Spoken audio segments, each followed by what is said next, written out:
fellow countrymen and women. This is an address on behalf of the family of President Edgar Chagwa Lungu, the 6th Republican President of the Republic of Zambia. Between yesterday and today, we have had occasion to meet the government of the Republic of Zambia, represented by Honorable Mulambo Haimbe. In our meetings, they requested to hear what the position of the family was as regards how the mortal remains of our former president will be dealt with. In dealing with this subject matter, a position was presented to the government of the Republic of Zambia. The position being that the family wished to respect the wishes of the former president of the Republic of Zambia. And the respect that has been accorded to him, as he wished could be accorded to him, was that he be buried in Zambia. And in being buried in Zambia, he took cognizance of the fact that he served the country faithfully and diligently, putting aside personal ones and putting the country back on a trajectory of development. Hence, the massive infrastructure development that he oversaw being undertaken in the country. And as such, he would not take away the reason, or rather the obligation of every Zambian, or the desire of every Zambian, to mourn him with dignity. And as such, President Edgar Chagwa Lungu deserves the honors of being buried with the dignity that will be accorded to him by the Zambians. Through all this, he was cognizant to the fact that the government, under the watch of President Hakainde Hichilema, did not treat him as it ought to have. Sometime in 2022, he requested to travel for medicals in South Africa. The state rejected that request. That request was re-emphasized in 2023. The state responded by stating that it had no resources. In his response to the state, he stated that he would use his own resources.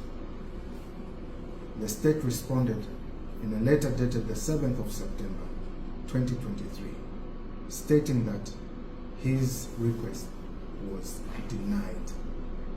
Notwithstanding that the said travel was not for leisure or business, but for his health to be attended to. It should be known that at any given time, the state was aware of the ailment of President Edgar Chagwa Lungu. Having served in State House, and thereafter being former president, they knew what his condition was. Despite all that knowledge that they had, they still refused to allow him to travel. Fellow countrymen and women, you will note that at the time these entitlements were being denied him, he hadn't returned to active politics. He was still receiving other entitlements, such as a pay that is due to a former head of state. But as regards his health and his movement, those were heavily restricted by the state.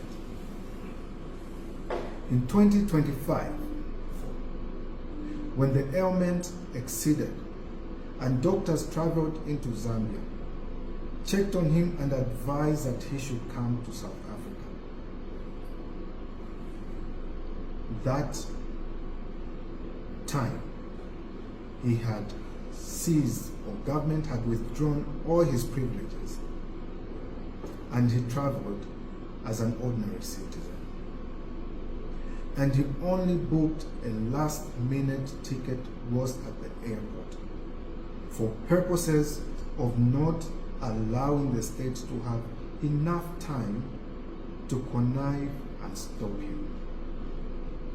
He arrived at the airport 30 minutes before boarding and eventually boarded. Those that dared to give him courtesies at the airport have since been fired.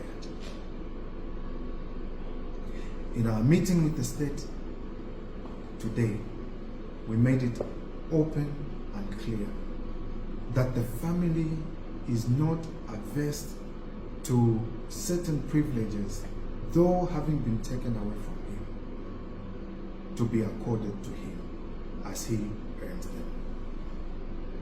Fellow countrymen and women, you will note that upon his travel, doctors in South Africa did express a concern to say that had he traveled earlier, they could have made certain interventions that would have served him well.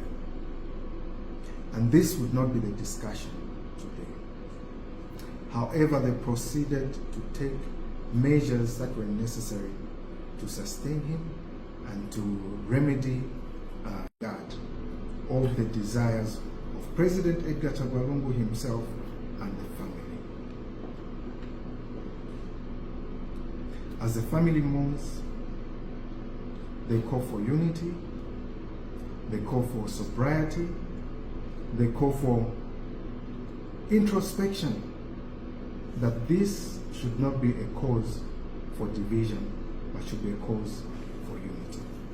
And as such, any imposition from the government that goes against the desires of the family will not be accepted.